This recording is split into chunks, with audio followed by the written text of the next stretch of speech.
Oke, kita jumpa lagi di Peri Dunia Tani. Assalamualaikum warahmatullahi wabarakatuh, sahabat tani. Kali ini kegiatan saya tidak lain ya ngutip kopi. Sudah masuk panen raya, sahabat tani. Tapi ya ada juga sih sebagian belum ya. Tuh. Ya. Nah. Ya, sebagian ada yang sudah banjir atau merah merata, sebagian belum, sahabat tani ya, seperti yang terlihat ini. Nah. Oke, jadi tetap akan kita lakukan panen, sahabat tani ya. Kita panen sahabat tani, sambil cerita sambil ngobrol.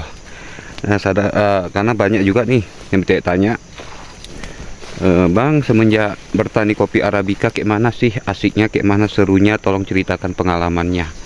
Oke, sambil kita ngutik kopi kita ceritakan pengalaman, sahabat tani ya. Semenjak saya menjadi petani kopi Arabica. Karena sebelumnya saya tuh bertani kopi, sahabat tani. Bertani kopi pula. Bertani sawit. Jadi gagal maju, ya udah saya beralih di kopi.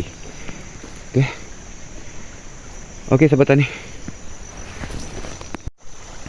Oke, sahabat tani, kita mulai pengutipan ya sambil ngobrol ya tuan.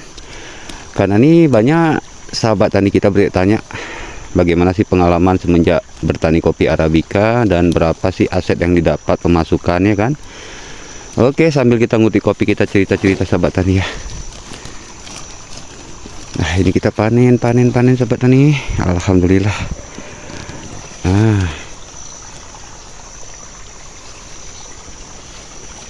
kita petik dulu, sahabat tani.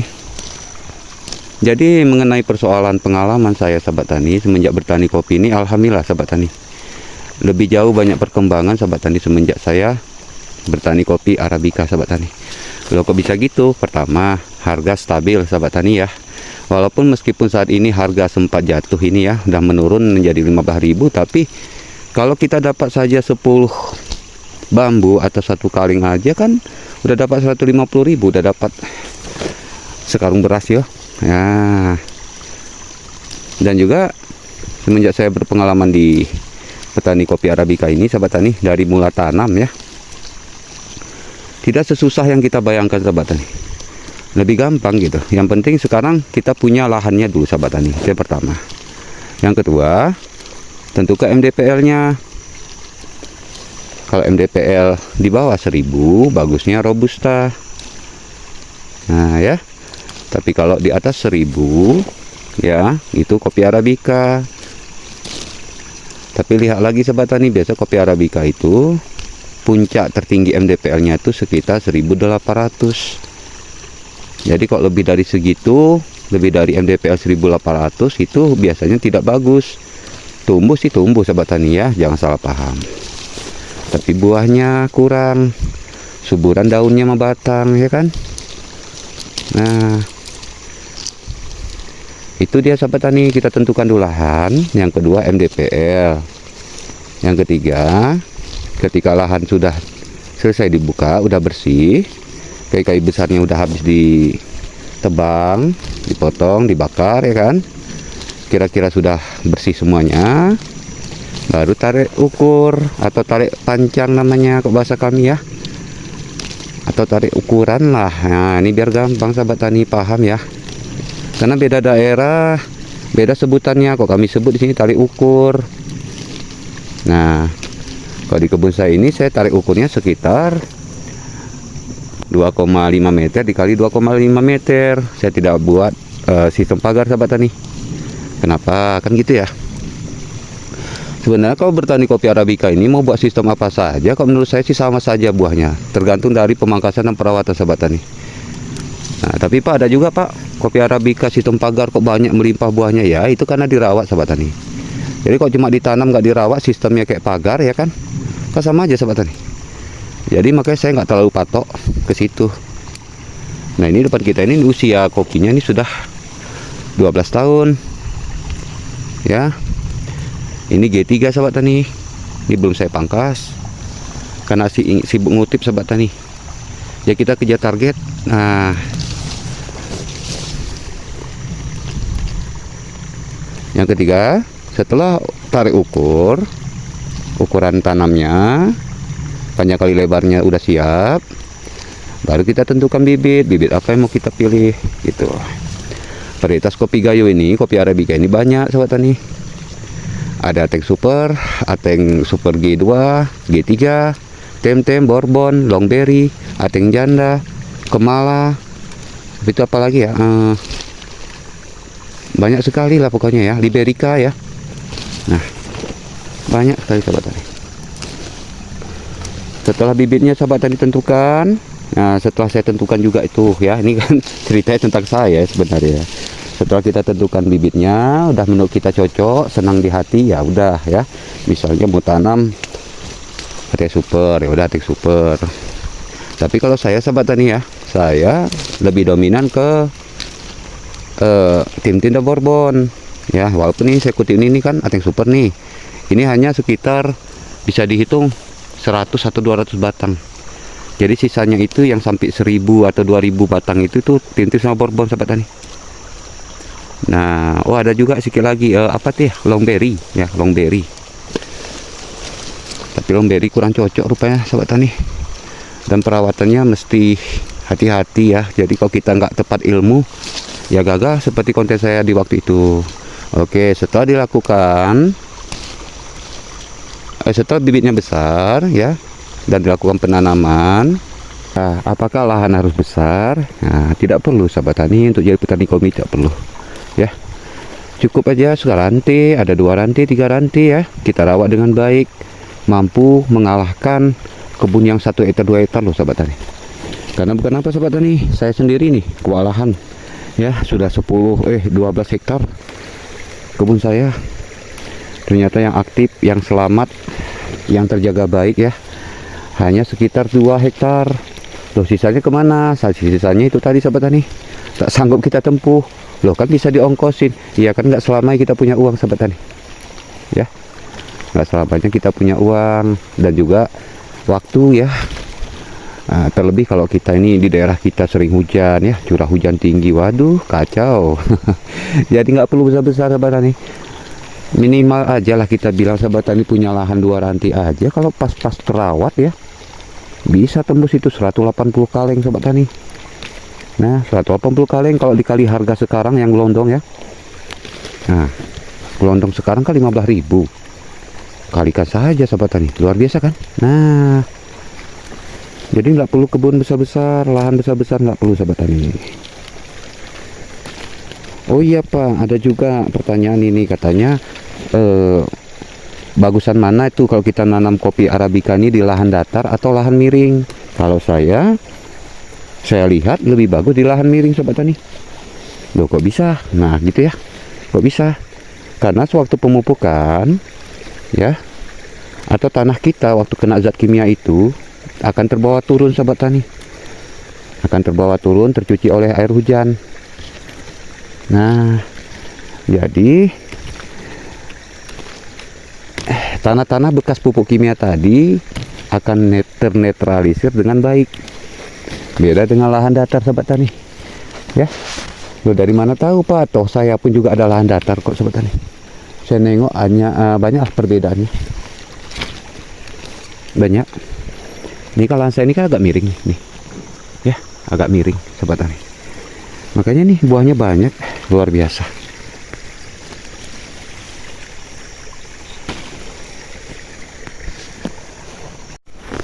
Nah, jadi kalau misalnya semua sudah terselesaikan ya, dari lahannya, MDPL-nya, pembibitannya ya, hingga penanaman ya.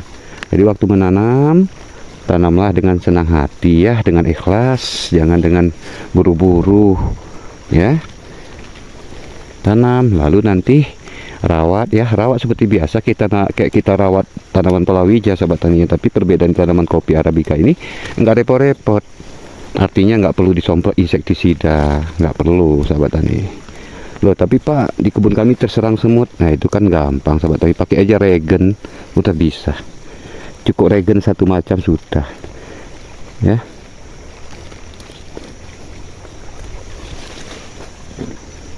Tidak ada repot-repot. Lalu ketika masa panen tiba, buah pertama ya, atau belajar berbuah, itu biasanya kopi tidak terlampau banyak. Nah, kok kayak kopi kita ini kan Arabica ini biasanya 2,5 tahun ya kalau kopi Atek Super. Tapi kalau Tim Bourbon biasa 3 tahun ke atas baru mulai belajar berbuah sahabat tani. Nah, itu biasa buahnya tidak banyak, tetapi sudah ada penyemangat kita di situ sahabat tani. Ya senang deh kalau jadi petani kopi Arabica, apalagi tanaman udah kita rawat selama ini butuh setahun 2 tahunan ya kita bilangnya kan, tiba-tiba berbunga berbuah sangat banyak. Waduh, rasanya sahabat tani terharu ya sambil nangis, apalagi di saat seperti ini nih. Nah, lagi panen kopi kayak gini, wah rasanya sahabat tani hujan pun kita lawan loh. Oke. Setelah itu dan kelanjutannya bagaimana ya, nikmati hasil sahabat tani ya, karena kopi Arabica ini masa produktifnya itu tergantung dari jenis kopinya. Ada jenis kopi Atek Super itu paling produktif 10 tahun. Kalau Tim Bourbon semakin lama semakin tua usia semakin banyak buahnya. Nah, jadi pilih mana? Kalau saya pilih Tim Bourbon sahabat tani. Tapi bukan berarti kita nggak boleh nanam Atek Super, boleh ya. Itu tergantung pilihan lah ya. Saya ceritakan pengalaman saya kan gitu. Nah, jadi di kami ini sahabat tani kalau udah melakukan pemanenan kopi seperti ini, ada namanya sistem jual gelondongan ya, ada jual sistem gabah ya, atau sudah digiling, sudah terkupas kulitnya masih basah, itu bisa dijual, atau dijemur juga masih bisa dijual.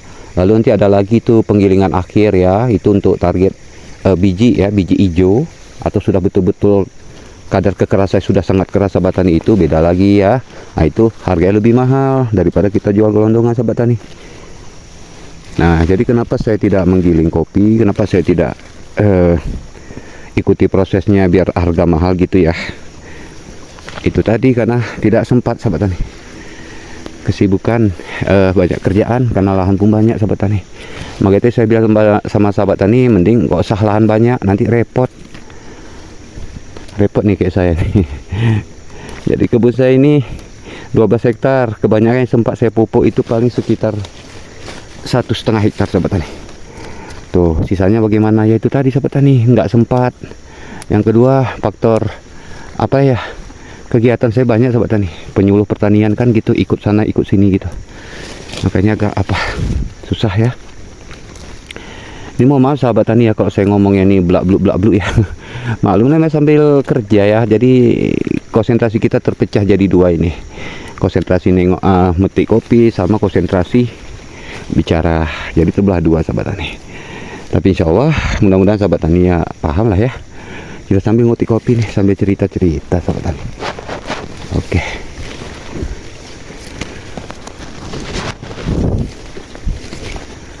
Oh, jadi Pak, panen selama ini sudah berapa puluh kaleng kan gitu ya. Kalau yang udah nih saya udah mencapai sekitar 95 kaleng sahabat tani. Ya, itu yang kemarin sahabat tani. Ya, kalau ini saya belum tahu karena ini kan belum siap nih. Tapi kalau prediksi saya ini naik di atas 100 kaleng ini sahabat tani.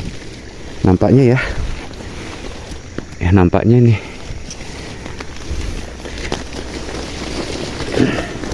Oke. Oh iya Pak, kan gitu pasti yang bertanya. Bapak selain ada budidaya kopi Arabica, ada nggak kopi Robusta? Ada sahabat tani. Ada juga loh saya sahabat tani. Loh, jadi untung yang mana Pak? Nah, kalau dari saya pribadi lebih untung di Arabica sahabat tani daripada Robusta. Nah, mungkin selera orang beda-beda ya, tapi kalau dari saya sendiri saya lebih suka di Arabica. Loh, kenapa?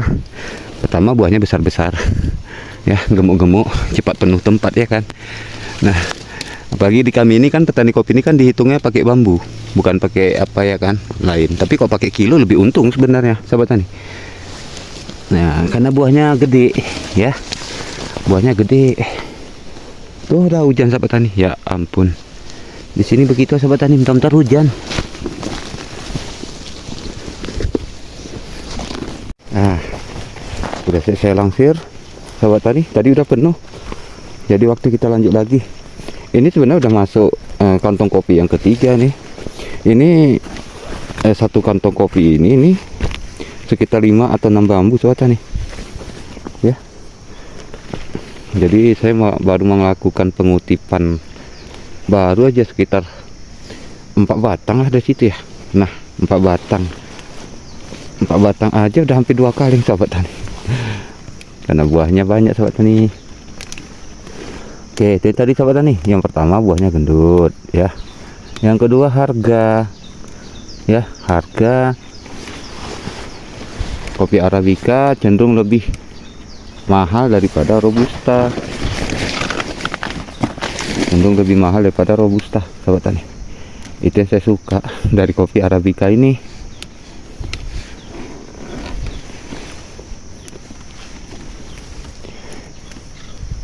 Nah, ini yang kita ikuti ini nih, kopi Tim-Tim ya, kopi Tim-Tim. Inilah buah pertama, lagi belajar berbuah dianya sahabat tani. Tuh, lagi belajar berbuah. Buah pertamanya aja udah lumayan sahabat tani itu ya, udah lumayan sehat. Tuh. Insya Allah ini tahun depan meledak buahnya sahabat tani. Meledak ya. Kalau orang keren bilang flebel. Oke. Ya, sambil ngobrol kita sahabat tani.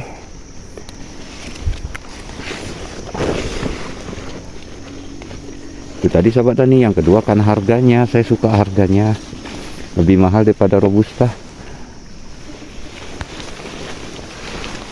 Makanya waktu itu saya dari kopi Robusta melompatlah ke Arabica hingga sekarang sahabat tani. Loh Pak, coba dong ceritakan apa sih yang udah Bapak bangun dari hasil kopi ini, kan gitu ya. Alhamdulillah sahabat tani. Jadi kalau saya cerita tentang sejarah saya dulu merantau, saya orang merantau sahabat tani.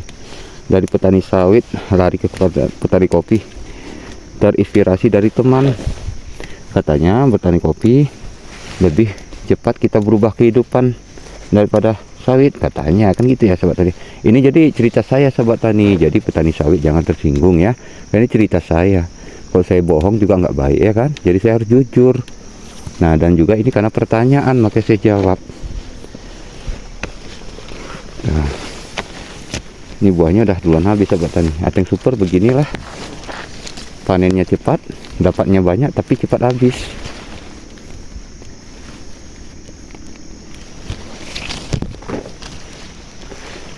Nah, jadi gini, ini ya curhat lah ya.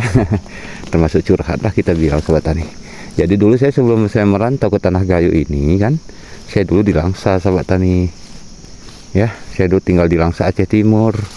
Di sana saya bertani sawit sekitar 9 tahun. Itu waktu saya lajang sahabat tani. Akhirnya karena jangankan beli sepeda motor bekas ya, baru ya, nah bekas aja nggak terbeli saya sahabat tani. Nah, jadi dari situ saya sempat depresi juga, kepikiran mana sih kayak mana ini, ada nggak ya kerjaan pertanian ini yang mudah menguntungkan gitu ya. Nah, jadi dapat inspirasi lah dari kawan. Duh, ini patah sahabat tani. Tuh, patah dianya. Kebanyakan buah patah dia. Nah, jadi waktu itu saya nggak ada uang banyak, saya kemari waktu itu ya. Saya cuma bawa uang pas-pasan, modal-modal lah, modal gitu ya, modal untuk berangkat. Ya, dengan tujuan kemari mengadu nasib sahabat tani. Bekerja sama orang.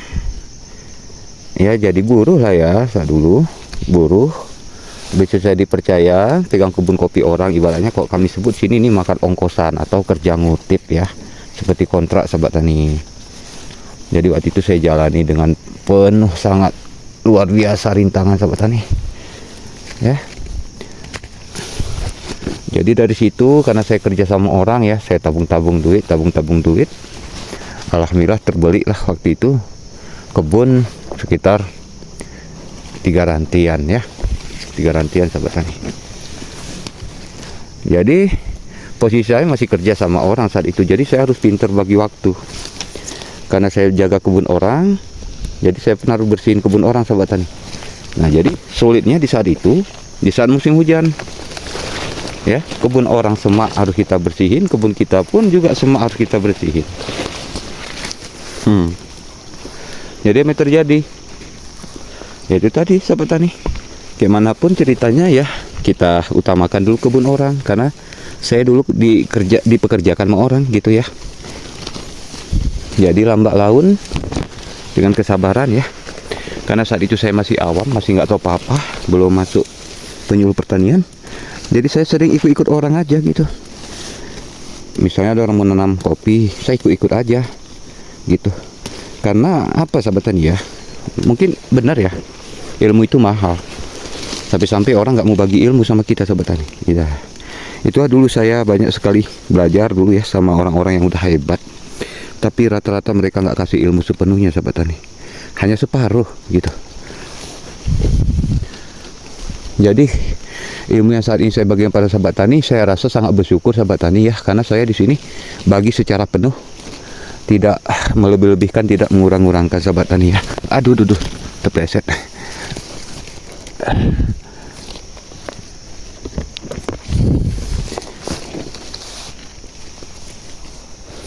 Licin sahabat tani. Oke. Jadi saat itu lambat laun seiring waktu ya, akhirnya saya ikut. Saya nengok orang nanam kopi ya, saya pelajari. Akhirnya enggak sampai setahun saya di Tanah Gayo ini, saya berjumpa dengan penyuluh pertanian. Akhirnya saya gabung ya. Saya belajar, sharing. Belajarnya enggak sebentar sahabat tani ya. Hampir 2 tahun juga saat itu. Itu pun karena rajin saya ikut ya. Baik dalam keadaan apapun, mau panas, mau hujan ya sahabat tani ya, saya ikutin. Saya pelajari betul-betul sahabat tani. Akhirnya secara lambat laun kita ketemu kunci jawabannya. Ya, akhirnya saya coba praktek. Akhirnya berapa tahun kemudian saya aktif di YouTube gitu sahabat tani. Kenapa saya berani aktif di YouTube khusus tentang pertanian kopi? Ya itu tadi, karena kita sudah cukup matang ilmu kita untuk berbagi kepada sahabat tani. Nah, makanya saya selalu bilang, saya berbagi ilmu nggak mau asal-asal. Kasihan sahabat tani nanti, karena nunggunya ini untuk dari masa tanam sampai berbuah itu nggak singkat sahabat tani ya, butuh waktu. Nah, jadi sangat beruntung sekali ya. Terlebih ya, berterima kasih banyak kepada sahabat-sahabat kita yang masih terus ngikut kita ya, belajar sama kita. Di sini nggak ada guru, nggak ada murid sahabat tani. Oke. Di sini yang ada hanyalah berbagi pengetahuan. Untuk apa? Untuk keberhasilan sahabat tani ya, bukan untuk kegagalan. Lalu akhirnya saya dapat jodoh ya. Saya menikah. Itu pun udah menikah, kami waktu itu masih hidup maaf cakap sengsara ya. Tinggal sana, tinggal sini, tinggal di rumah kebun sahabat tani dulunya. Dulu belum ada apa-apa, jadi saya itu nanam kopi di kebun saya. Saking susahnya saya dulu, saya nggak sanggup beli pupuk sahabat tani. Jangankan beli pupuk 1 sak ya, beli sekilo 2 kilo mikir-mikir sahabat tani. Karena waktu kita berumah tangga ini kan otomatis ya harus kencang pendapatan kita sahabat tani. Jadi kita bilang lah kalau kita dapat rezeki cuma 100.000 ya. Nah, untuk istri berapa? Untuk kebutuhan berapa, kan itu sahabat tani ya. Jadi nggak cukup. Ya sahabat tani bisa lihat video saya setahun yang lalu, nggak salah sudah lewat ya, setahun yang lalu kurang. Mungkin ada 2 tahun lah ya sama sekarang. Itu saya menggunakan pupuk itu dengan sistem benam rumput sahabat tani. Nah, sahabat tani yang mungkin penasaran silahkan coba nengok itu video perdana saya. Waduh, patah dianya tuh, kebanyakan buah sahabat tani. Tuh udah bengkok dianya nih. Jadi gitu sahabat tani ya. Selepas itu pelan-pelan saya ada kemajuan ya. Itu kemajuan saya murni dari kopi aja tuh sahabat tani. Ada juga sih dari cabai, cuma nggak seberapa sahabat tani ya. Nah, jadi mulai berkembang saya itu waktu sempat harga kopi naik melambung waktu itu ya, 22.000 sahabat tani. Pernah di sini terjadi waktu itu setelah Covid ya. Disitulah alhamdulillah saya banyak dapat rezeki banyak ya. Nah, jadi ya apa saya sebut aja ya nominalnya itu sahabat tani. Kalau dari kopi aja waktu itu saya kopi ini kan bertahap-tahap ya, panennya bertahap-tahap dia. Dari panen pertama buahnya sedikit ya, terus berlanjut sampai banjir besar gitu ya. Nah itu saya pernah dapat pendapatan tuh 268 juta sahabat tani. Nah dari situ saya waktu itu masih belum punya anak sih, baru-baru menikah ya kan. Saat itulah kami beli rumah baru, beli tanah dulu ya, beli tanah tapak rumah ya, baru kami bangun rumah. Nah barulah kami dapatlah beli sepeda motor 2 unit ya gitu. Itu dapat juga beli, alhamdulillah roda 4 ya mobil, alhamdulillah dapat saya beli. Maka ya itu saya sampai sekarang ini berterima kasih kali sama tanaman kopi kita ini. Karena kalau nggak dari dulu saya kenal tanaman kopi ini, mungkin saya nggak berkembang sampai sekarang sobat tani. Tuh, patah dianya, buahnya banyak kali tuh ya, jadi patah. Oke, mohon maaf sahabat tani ya, di sini kita bukan bermaksud pamer-pamer, saya nggak bermaksud pamer, tapi namanya kita ceritakan harus jujur aja, kan gitu sahabat tani ya, sesuai fakta ya. Nah, inilah yang saya dapat dari semenjak bertani kopi Arabica sahabat tani. Kalau dari kopi Robusta Pak, waktu itu ada nggak dapat perubahan apa gitu yang dapat dibeli ya, seperti barang baru, entah mobil, entah apa gitu? Jujur nggak sahabat tani, tidak ada. Ya mungkin beda nasib ya sahabat tani ya, mungkin nasib orang beda-beda. Ada yang nasibnya baik di Robusta, ada yang nasibnya baik di Arabica sahabat tani. Ya, yang penting intinya apa sekarang? Apapun pekerjaan ya kita lakukan dengan niat. Jalani saja sahabat tani. Ya jalani ya, jangan hanya jalani saja kan gitu. Tapi tengok juga kira-kira semenjak kita bertani itu ada nggak perkembangan, ada nggak pemasukan, ada nggak perubahan hidup kan gitu ya. Nah, kalau nggak ya kita coba beralih. Saya ini beralih, itulah kerja saya, beralih. Jadi alhamdulillah sampai sekarang berkembang, mampu kita beli kebun, akhirnya 12 hektar sanggup saya beli sahabat tani, alhamdulillah ya. Itu bisa untuk ya kita bilang wasiat lah ya. Ya kita kan pikir untuk anak kita sekarang ini sahabat tani ya. Kalau di saat kita udah nggak ada lagi, adalah peninggalan dari kita yang bisa dimanfaatkan oleh anak kita gitu. Oke sahabat tani ya, itulah singkat-singkatnya ya perjuangan saya sebelum kemari hingga sukses di kopi sahabat tani. Oke sahabat tani ya, ini berhubung sudah sore kali, udah maghrib, jadi ini nampak ya agak gelap sudah keadaan ya. Kita akan sambung lain waktu lagi sahabat tani ya. Semoga bermanfaat dan termotivasi dengan perjalanan hidup saya ini sahabat tani ya. Oke, dan mohon maaf atas kesalahan kata-kata yang mungkin ada ya, terjadi kesalahan kata-kata, yang namanya saya juga manusia biasa. Sahabat tani juga pasti manusia biasa, sama-sama kita punya kesalahan dan kekurangan, dan tentunya harus saling memaafkan ya sahabat tani ya. Oke, saya rasa begitu ya sahabat tani ya. Assalamualaikum warahmatullahi wabarakatuh.